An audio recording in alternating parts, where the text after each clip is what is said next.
The great hall of the alien palace glittered with light from hundreds of floating crystals. Each crystal glowed softly, casting shades of silver and blue across the tall marble pillars. The floor was polished until it reflected like a mirror, showing the faces of the guests who had gathered to witness history.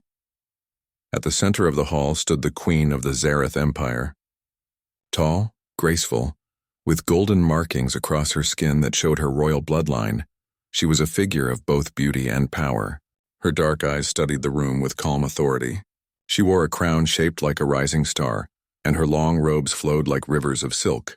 Every movement reminded others that she was their ruler, chosen by fate and blood to guide them. But today was not like other days of her rule. Today, beside her, stood a human. The guests whispered among themselves. Some tilted their heads with curiosity. Others frowned with disgust. They had expected their queen to marry a powerful general, a noble of high standing, or at least an alien warrior who could match her strength. But instead she had chosen, or rather agreed, to marry a human diplomat from the United Colonies of Earth. The man's name was Daniel. He stood quietly, his posture straight but not proud. He wore ceremonial robes offered by the Zareth court, though they looked slightly too heavy on him. His brown hair was neatly cut and his face was calm, though his eyes held a quiet watchfulness. To many he looked fragile compared to the tall, broad-shouldered aliens around him. Humans were smaller, less physically intimidating, and in the eyes of the Zareth nobles, weaker. The queen's ministers had explained the union in practical terms. It was a marriage of politics, not passion. The human colonies had grown stronger in recent years, and their fleets had proven surprisingly effective in defending against raids.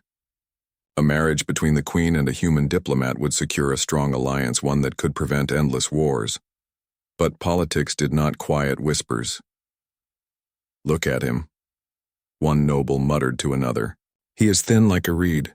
Can such a creature protect our queen?" "He is not meant to protect her," another replied, smirking. "He is meant to serve her like a servant wearing fine clothes." Even the queen herself had doubts she would never admit out loud. She had agreed to the marriage because it would save lives. She had chosen peace over pride. Yet when she looked at Daniel, she saw no warrior, no figure of strength. She saw a man who spoke politely, who bowed with respect, who moved with patience, a man who seemed more scholar than soldier. The marriage ceremony began. Priests of the Zareth Empire chanted blessings, their voices echoing through the chamber. Symbols of unity were painted in glowing ink upon the queen's hands, then upon Daniel's. When their hands touched, the light merged, symbolizing the bond between them. The hall filled with applause, though much of it was forced and cold. The nobles bowed, but their eyes remained sharp with judgment. Daniel bowed his head to the queen and whispered softly, "Thank you for trusting me in this union." The queen studied him for a moment, her face unreadable. "This is for the empire," she replied. "Do not mistake duty for trust." Her words were cool, but Daniel only nodded. He did not protest, nor did he show offense. Instead, he smiled faintly, as if he understood more than he revealed. The days that followed were filled with tension. Daniel walked the palace halls, always watched by guards, always studied by nobles. Some approached him with false kindness, testing his knowledge of their customs. Others openly mocked him, comparing human fragility to alien strength. One morning, during breakfast in the royal garden, a noble named Vanar approached the queen and her new husband. Vanar was tall, his armor decorated with medals from past wars. His voice carried pride, and his every step was meant to show dominance. "My queen," Vanar said with a bow, "I bring greetings and curiosity. Your human husband, does he eat food like ours, or does he survive only on the soft fruits of his world?" The nobles around him chuckled.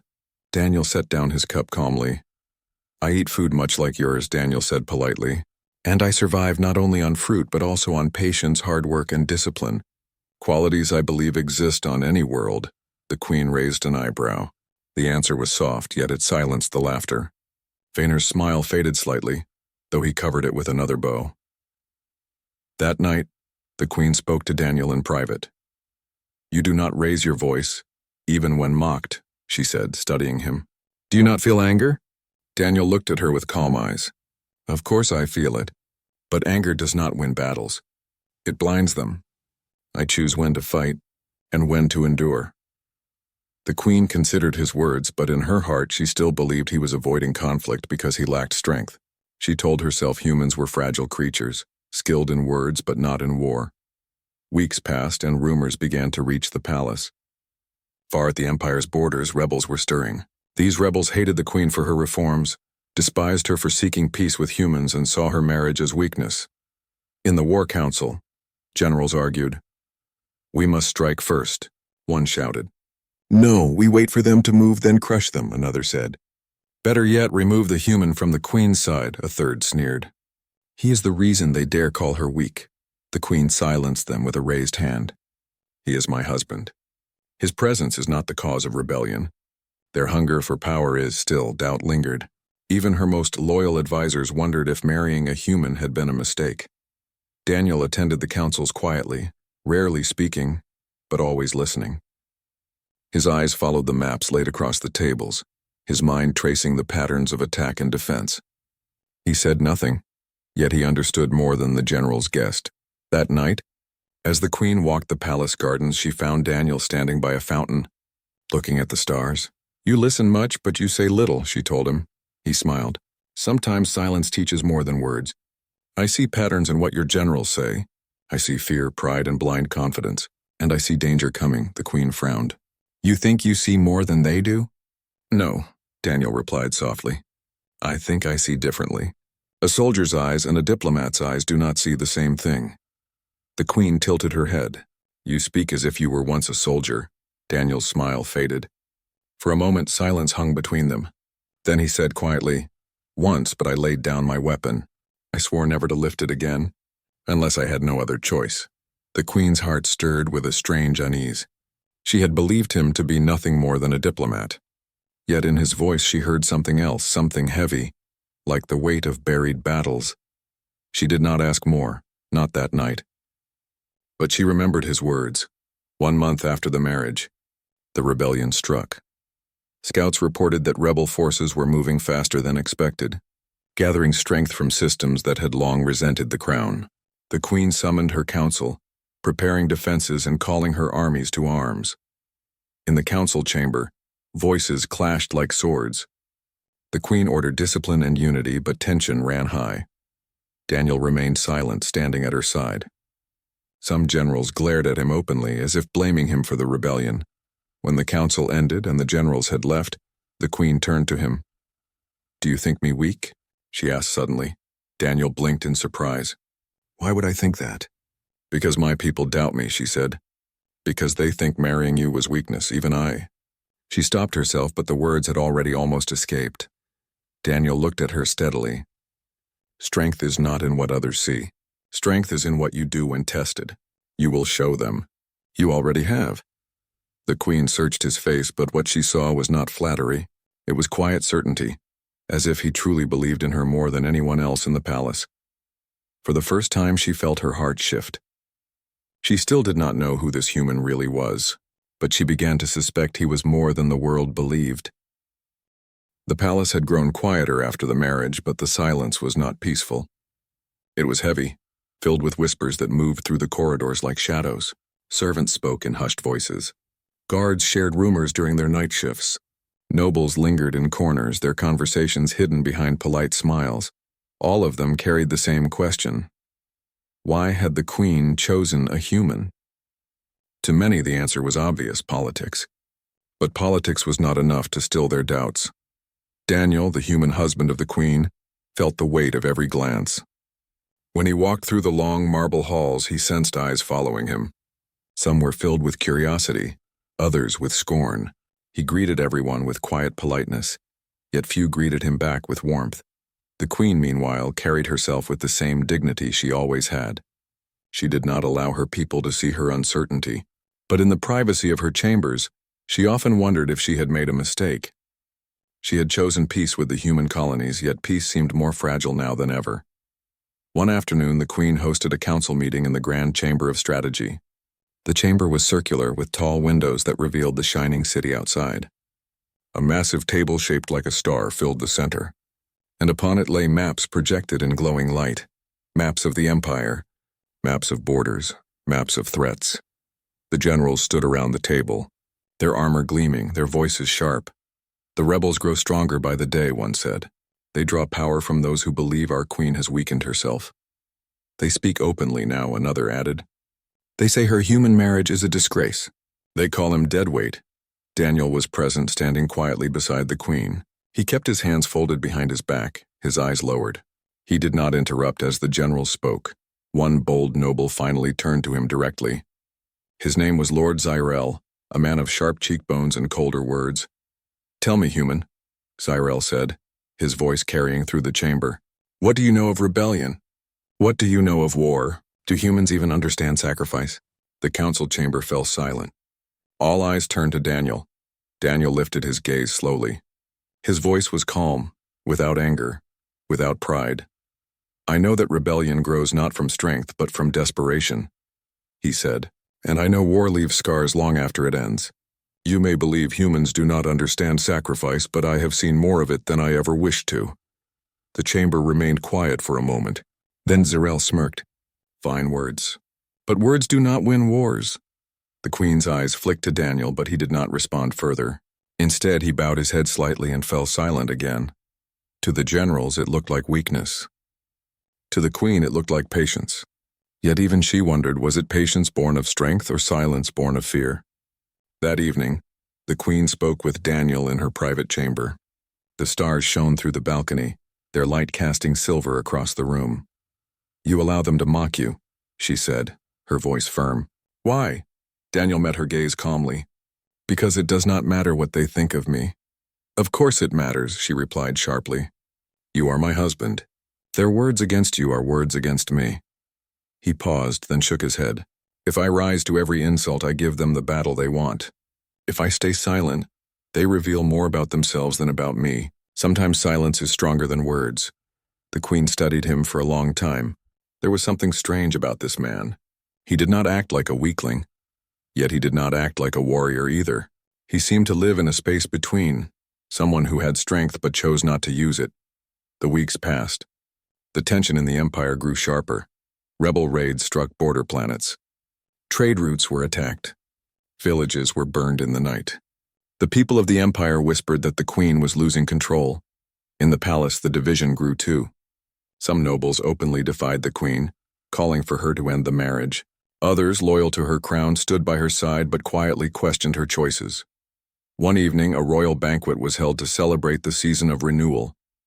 The palace hall was decorated with flowers from across the galaxy, and the tables were heavy with food. Music filled the air and dancers spun in bright silks. The queen sat at the head of the table, Daniel beside her. Nobles raised their glasses, but many smiles were thin and false. Lord Vanar, the same warrior who had mocked Daniel before, rose to speak. He was half drunk, his voice loud and bold. "My queen," he said, lifting his cup, "we drink to your reign, but I wonder, how safe is our empire when its throne is shared with one who has never fought for it?" The hall grew quiet. All eyes turned to Daniel. The queen's jaw tightened. She was about to speak, but Daniel raised his hand gently. He looked at Vanar calmly. "You believe strength is shown only in battle," Daniel said softly. "But I tell you this, true strength is shown in restraint. The easiest path is to fight every challenge. The hardest path is to wait, to choose the moment that truly matters." Some nobles scoffed, others whispered. The queen said nothing, but inside her thoughts stirred again. His words carried a weight she could not deny. Later that night, after the banquet ended, the queen found herself walking the gardens alone. Daniel followed her quietly, not wanting to intrude but unable to leave her unguarded. "You did not have to answer him," she said softly, not turning to face him. "I know," Daniel replied, "but if I remain silent forever, they will mistake silence for weakness." She turned to him then. "And is it not weakness?" His eyes met hers, steady and unflinching. "No, weakness is pretending to be strong when you are not. Silence is simply waiting for the right time to show what you can do." The queen felt her heart stir again. There was something in his words, something that made her wonder what truths he was hiding. The rebellion grew stronger. Reports arrived daily. Towns taken, soldiers slain, supply lines broken. The rebels declared openly that they would march on the capital itself. In the council chamber, panic rose. Generals shouted over one another, some demanding immediate attack, others warning of traps. And then the worst news came. Rebels had sent assassins into the capital itself. The queen tightened her fists. She knew the battle was coming closer. She also knew her husband stood quietly beside her, watching, listening, saying little. She still did not understand him, but for the first time she began to hope that perhaps, just perhaps, there was more to him than anyone in the palace believed, because soon the empire would be tested.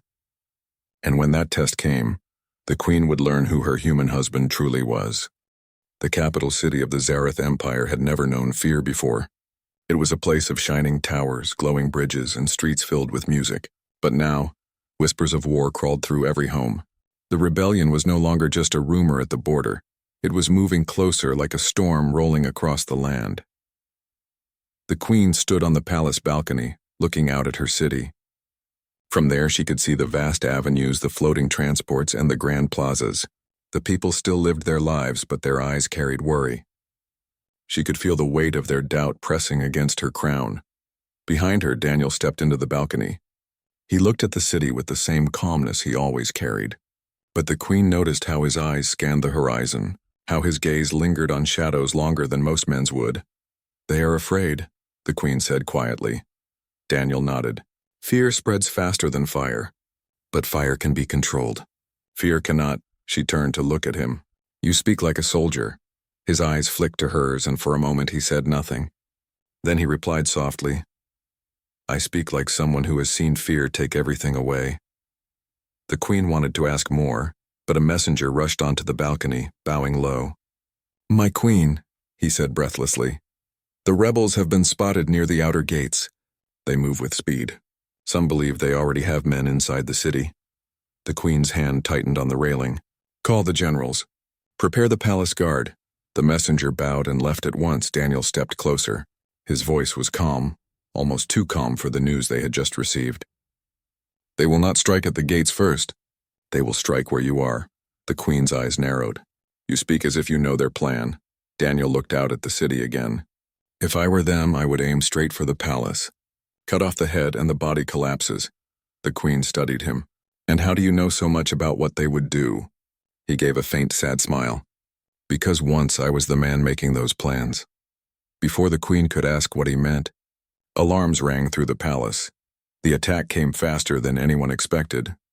During the Festival of Renewal, when the palace was filled with guests, music, and lights, the rebels struck. Hidden among the entertainers and servants, assassins revealed their blades. Explosions shook the outer walls.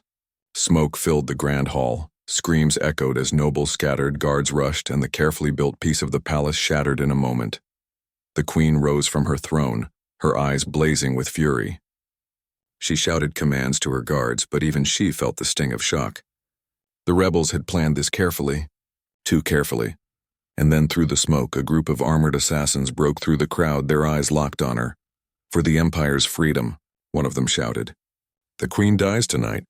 The guards tried to block them, but the assassins cut through like fire through dry grass.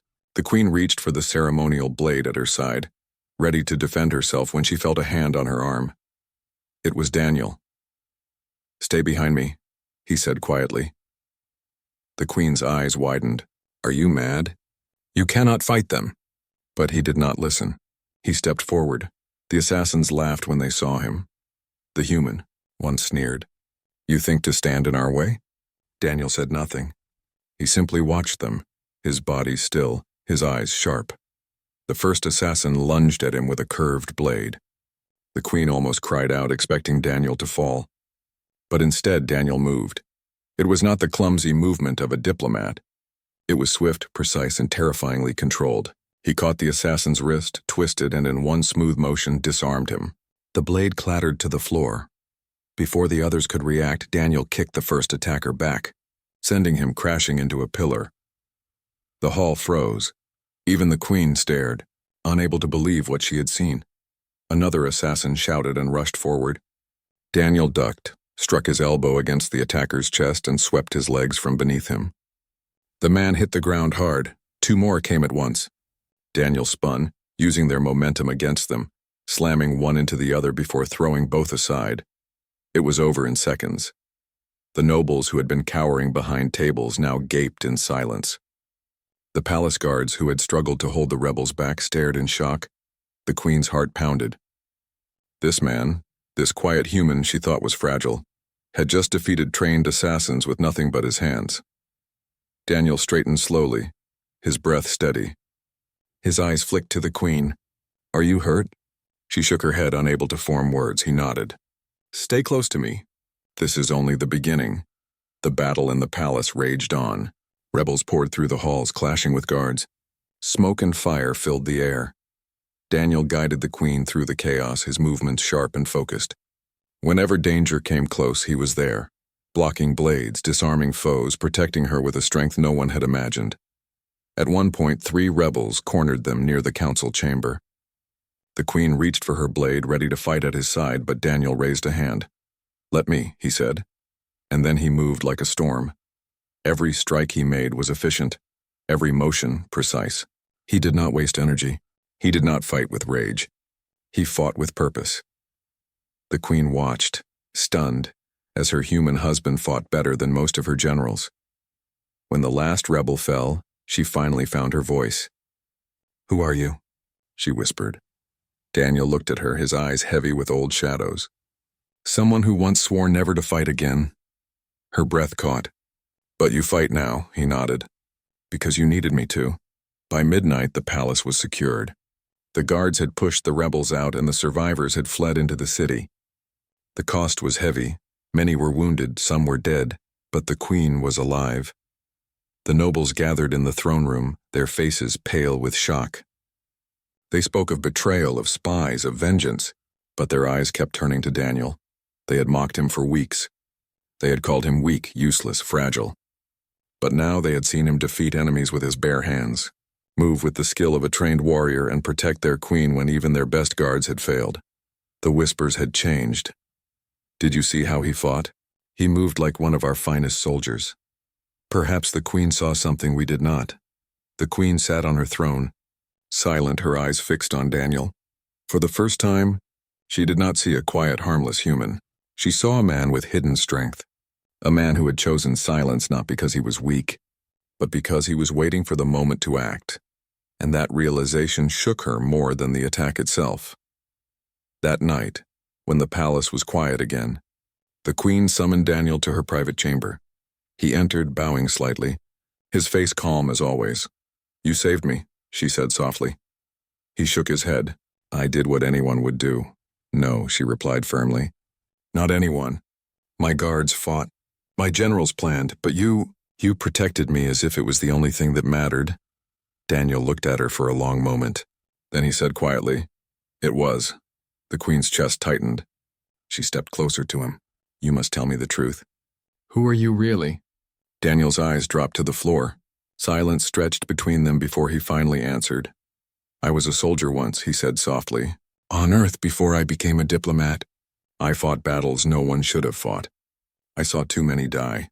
I swore I would never lift a weapon again, unless it was to protect someone I loved." The queen's breath caught. His words carried a weight that pierced her heart. For the first time, she saw him clearly, not just as a man of peace, but as a man of strength, of sacrifice, of hidden scars, and she realized something else too. She had doubted him, mocked him in her own heart, believed him weak. But now, standing before her, he was the strongest man she had ever known. The palace had survived the first wave of the rebellion, but the cost had been heavy.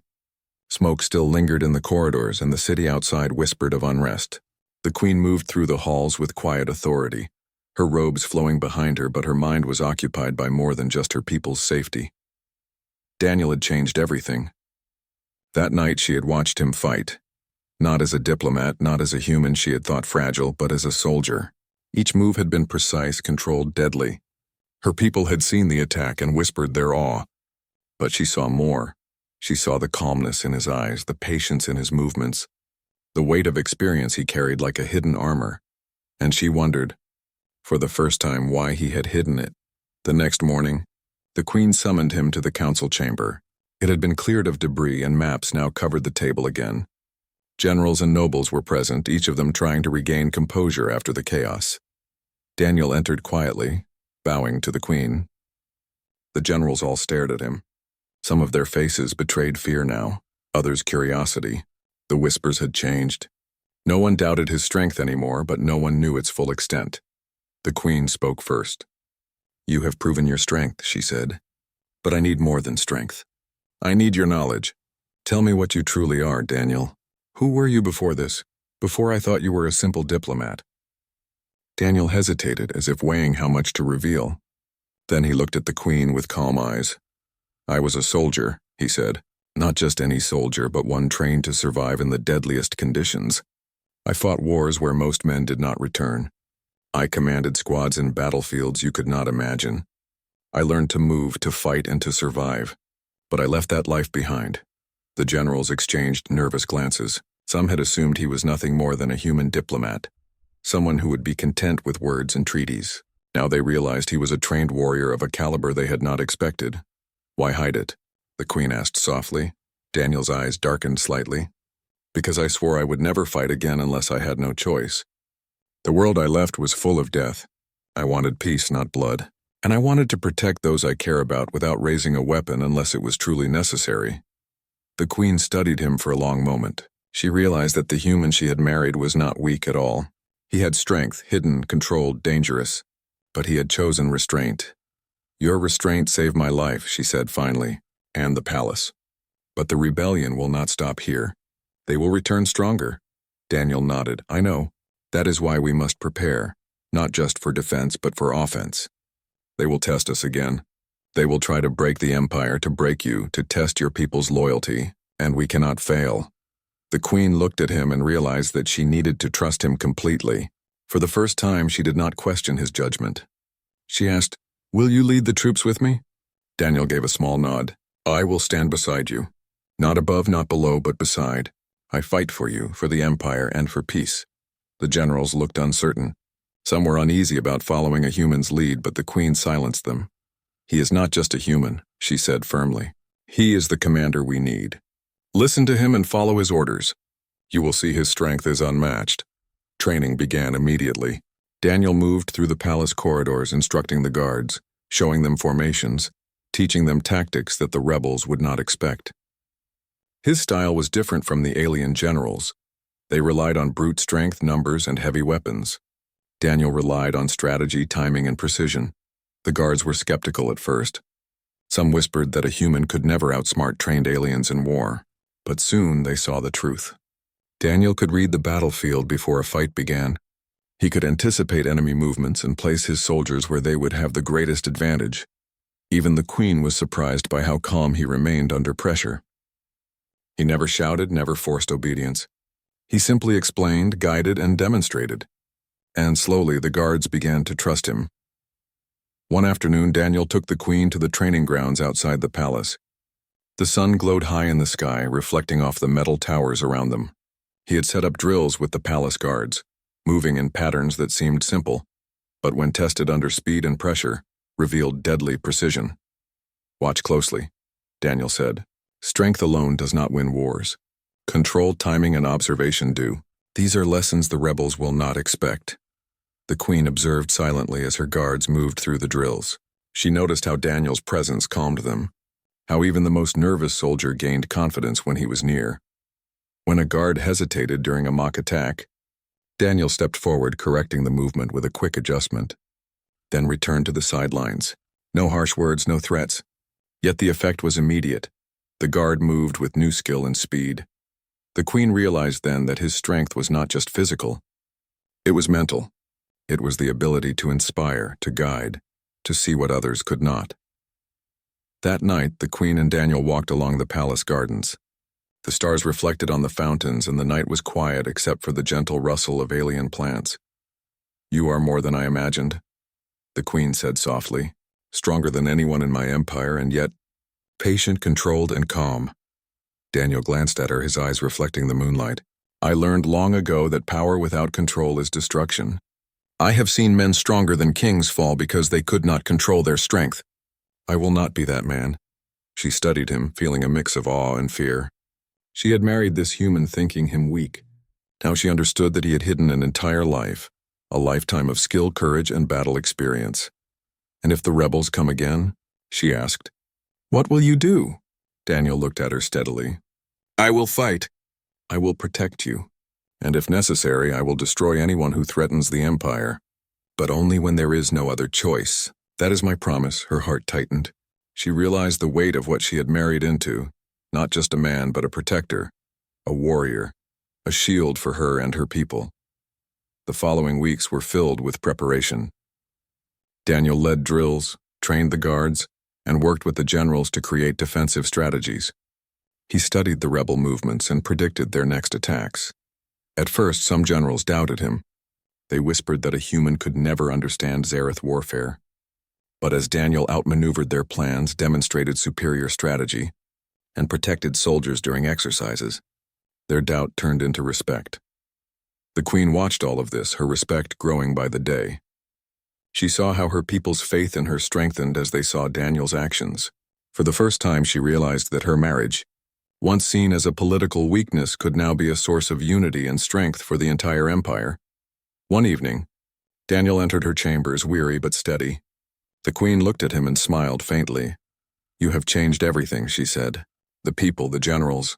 Even I thought I understood you, but I did not." He shook his head. "I have not changed. I have only shown what I could not before. Strength is useless if it is wasted. The rebellion has forced my hand, but I have chosen carefully how to reveal myself, and I will continue to choose." She stepped closer to him, her hand brushing his arm. "And I underestimated you. I thought you were weak. But now I see. You are more than any of us imagined." Daniel looked down at her, a faint smile touching his lips. "I was never weak. I only waited for the moment when you needed me most." The queen felt a mixture of awe and fear. She realized that the man she had married, the quiet human she had believed unremarkable, was a force unlike any she had ever encountered. A hidden warrior, a protector, a strategist, and now perhaps the only hope for the empire. The rebellion would return. And when it did, the queen knew they would not face it alone. She had a husband who was stronger than anyone could imagine, and this time she would stand beside him not in doubt, but in complete trust. The city was quiet before the storm. At dawn, the streets seemed almost peaceful, the sun reflecting off the metallic towers and sparkling bridges. But the calm was a lie. The rebellion had not stopped. It had only grown stronger, bolder, and closer. The queen stood on the balcony of the palace looking down at her people. She could see merchants closing their shops, citizens hurrying to secure their homes, soldiers patrolling the streets with tension written across their faces. Behind her, Daniel moved with quiet purpose, checking the palace defenses, inspecting the placement of guards, and walking among the soldiers with calm authority. His presence alone seemed to steady their nerves. "Are you ready?" the queen asked, her voice calm but filled with tension. Daniel looked at her, his eyes steady. "As ready as anyone can be. Today we defend more than a palace. We defend the people, the empire, and the future. We cannot fail," the queen nodded. She had seen him fight before, had seen his strength and skill, but today felt different. Today the stakes were higher. Today the rebellion would not be a small incursion. It would be full-scale war. The first wave of the rebels struck at midday. From the outskirts of the city, a dark swarm of ships descended, dropping soldiers in armored pods. They moved with precision, attacking both the outer walls and the streets within. The queen's generals shouted orders, trying to organize the palace guards and city militia. Chaos erupted as explosions shook the streets, fires started in the lower districts, and screams echoed in the distance. Daniel moved among the soldiers, directing them with calm authority. His voice was steady, his instructions clear. He positioned archers, reinforced barricades, and led small squads into strategic locations. Unlike the alien generals who relied on brute force, Daniel relied on strategy, speed, and precision. The first rebels reached the palace gates. The guards held their line, but they were outnumbered. Daniel stepped forward. "Hold here," he said firmly. "Use the narrow passage. Do not let them spread." When a group of heavily armored rebels charged, Daniel leapt forward. His movements were a blur of precision and power. He disarmed one attacker, blocked another's strike, and used the momentum of a third to throw him into the wall. In moments the line held and the rebels were thrown back. The queen watched, her breath caught. The man she had thought fragile now moved like a force of nature. Every action was deliberate, efficient, unstoppable. Inside the palace, other groups of rebels attempted to reach the queen. Daniel intercepted them. He moved silently through the corridors, his body low, his senses alert. He could hear footsteps, detect the faintest shift in air, and anticipate attacks before they came. When 3 rebels cornered him near the throne room, he did not hesitate. They lunged at him together, blades raised. Daniel's counterattack was flawless. He blocked, struck, and threw each attacker with precise timing. He did not shout, he did not panic. He simply moved, calculating each strike, each block, each fall. The rebels fell before him like dominoes. When the last one hit the ground, Daniel stood silently, chest steady, gaze calm. The queen, watching from above, felt her hands tremble. This was the man she had married, the quiet diplomat who hid a lifetime of training, skill, and power. The rebellion's main forces arrived soon after, surrounding the palace. They had not expected the defenders to hold so strongly, nor had they anticipated a human like Daniel leading the defense. Daniel climbed to the highest balcony of the palace, looking down at the battlefield. He raised his hand, giving signals to the archers and soldiers. Every movement was precise, every order effective. The rebels were forced to change tactics repeatedly, unable to gain ground. Then Daniel descended to the ground, joining the soldiers in combat directly. His strength was beyond imagination. He could lift enemies twice his size, redirect attacks with the ease of a trained master, and move through the battlefield like a storm. Soldiers on both sides stopped for a moment, watching him. The queen's guards whispered among themselves. "He is not human," one said. "He is something else entirely." The battle raged for hours. Explosions shook the city, fires consumed the outer streets, and the clash of weapons echoed endlessly. The queen remained in the throne room, directing soldiers with Daniel's guidance. From the balcony, she could see Daniel fighting relentlessly. He never faltered, never hesitated, and never lost focus. His endurance was unbelievable. He rescued soldiers trapped under rubble, disarmed attackers with a single motion, and inspired everyone around him. At one point, a massive rebel commander approached, a figure taller and stronger than any Daniel had faced. He swung a massive weapon, intending to crush Daniel in one strike. Daniel moved calmly. He sidestepped, caught the weapon's handle, and with a controlled twist sent the rebel crashing into his own forces. The impact sent shockwaves through the battlefield. The queen gasped. She had never seen such strength, precision, and control. This man, her human husband, was beyond what she could have imagined. As the battle continued, Daniel's leadership became the turning point. He coordinated counterattacks, led squads into key positions, and used the terrain to their advantage. The rebels, confident in their numbers and strength, were gradually pushed back. The queen realized that without Daniel, the palace would have fallen. Without him, the city would have been lost, and without him, her people might have lost hope. Finally, as dusk approached, the last of the rebel forces were defeated. The surviving enemies fled, their morale broken, their strategy shattered. The palace was damaged, some guards wounded, and fires still burned in parts of the city. But the rebellion had failed. In the aftermath, the queen walked through the battlefield, seeing the destruction, the wounded soldiers, and the exhausted guards. Her heart was heavy with relief and awe. She found Daniel standing in the center of the courtyard, surrounded by soldiers he had saved, his body covered in sweat and dust, but his posture calm and proud.